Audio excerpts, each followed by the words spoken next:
A pigeon with a camera, a dolphin rigged to carry explosives, a raven trained to deliver surveillance devices, and a cat wired like a listening post. These aren't scenes from a sci-fi thriller. They're real projects once run by the CIA. While they sound absurd, official government documents released in 2019 reveal how far intelligence agencies went to turn animals into tools of espionage. The once classified files show a bizarre, often tragic, and sometimes surprisingly innovative chapter of Cold War history. Why use animals in intelligence operations at all? Animals have natural traits humans can't replicate. Dogs can detect smells beyond human perception. Birds can fly over secure zones without being questioned. Dolphins, with their sonar-like echolocation, can detect underwater mines and hidden vessels better than any machine. Unlike human agents or high-tech drones, animals don't raise suspicion. They blend in. And for spies, invisibility is everything.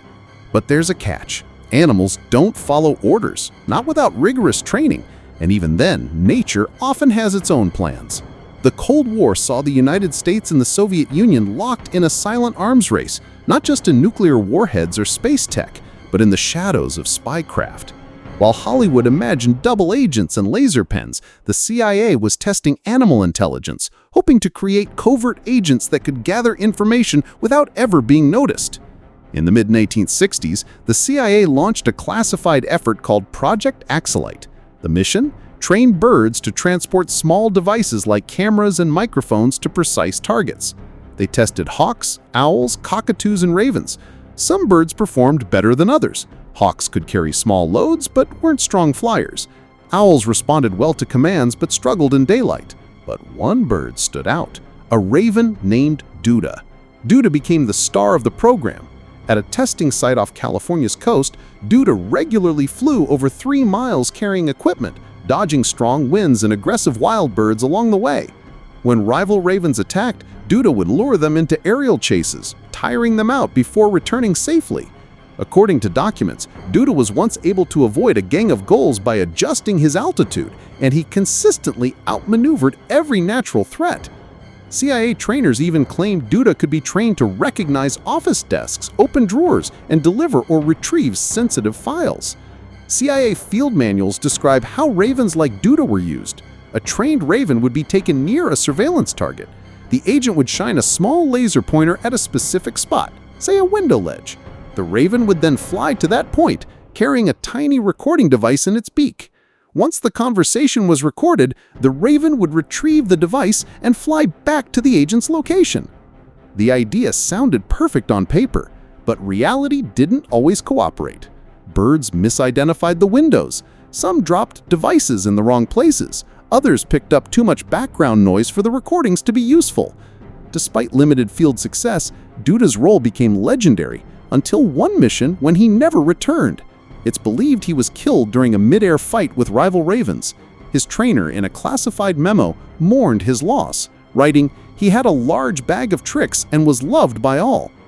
Birds weren't just used for audio surveillance, they were also the CIA's eyes in the sky. In the 1970s, the agency began training pigeons to carry miniature cameras for aerial photography. Pigeons had a long history in war. In WW2, Allied forces used them to send messages from behind enemy lines. Their homing instinct is so strong that once released, they will fly back to their home, no matter where they are. A perfect setup for covert operations. CIA engineers developed custom harnesses that allowed pigeons to wear 16mm cameras on their chests. These devices were compact and battery-powered, snapping up to 220 images per flight. The entire rig weighed just under 40 grams. But getting the birds to fly over specific targets was a challenge. To solve this, handlers developed an ABC route. Point A, the release site. Point B, the surveillance target. Point C, the home loft.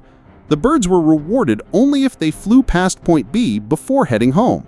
This trained them to follow the route reliably. In theory, one operation involved photographing Soviet nuclear submarine sites in Leningrad.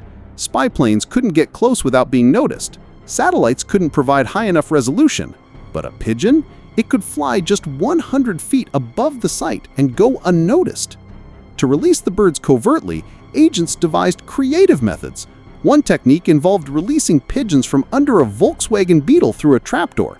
Another used modified briefcases. The program had its wins and losses. Birds often went missing or were attacked. Some photos were spectacular. Others missed the target entirely.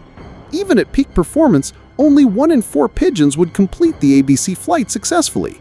But when it worked, it provided visual intel no drone or satellite of that era could achieve. While birds handled the skies, the oceans held their own secrets. In 1964, a CIA physicist named James Fitzgerald theorized that dolphins could be trained for underwater sabotage. The idea seemed far-fetched, until it wasn't. That same year, Project Oxygas was born. Dolphins were trained to carry and place simulated explosives on ship propellers. Harnesses and nose cones were designed to carry the devices.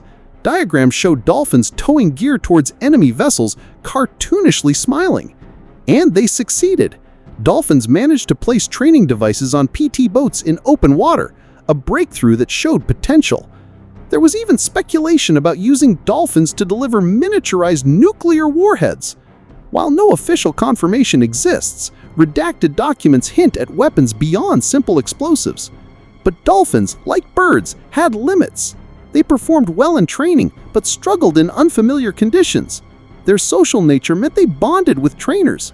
If deployed with strangers, their loyalty and performance wavered. Trainers also tested dolphins for long-distance missions, retrieving underwater messages and attaching listening devices to enemy submarines. Eventually, the program's pace slowed. CIA scientists weren't confident they could control the animals in high-stakes missions. By the late 1960s, Project Oxygas faded into obscurity. Perhaps the strangest operation of all was Acoustic Kitty. The CIA needed to eavesdrop on public conversations, say 2 enemy agents chatting in a park. Bugs couldn't isolate voices in noisy spaces, but a cat could get close, sit nearby, and go unnoticed. The agency surgically implanted a microphone into a cat's ear, a transmitter under its skin, and an antenna in its tail. In theory, it was the perfect mobile bug. Training was another story. The cat was, well, a cat. It ignored commands, wandered off, got distracted by food or other animals. According to one account, the CIA released the cat on a test run, and it was immediately run over by a taxi. The CIA denies this, claiming the story was exaggerated, but official records show the project was terminated due to the impracticality of training cats for mission-specific tasks. As biological limits became clearer, the CIA turned to biomimicry. One of its most fascinating inventions was the insectotharper, a robotic dragonfly powered by gas. It could fly short distances guided by a laser and carry a tiny microphone. It worked, in theory, but even a light breeze knocked it off course, and it was never used in real missions. More recently, DARPA, the Pentagon's experimental research wing, has picked up where the CIA left off, from beetles with implanted sensors to shrimp whose snapping sounds help detect underwater threats. The idea of using animals, or animal-inspired tech, never really disappeared. In 2018, DARPA even launched a program to use aquatic life as living alarm systems, detecting submarines and ships via changes in natural behavior. So did the CIA's animal agents ever make a difference? It's hard to say. Most of the documents suggest limited success. Many missions ended in failure, accidents, or the death of the animals involved. But the ambition behind these projects shows how far the intelligence agencies were willing to go in the name of national security, into the skies, under the sea, and into the animal kingdom. And while today's surveillance relies on satellites and AI, somewhere in the dusty archives of the Cold War, a raven named Duda, a camera-wearing pigeon, and a cyborg cat all played their parts in a strange, secret history.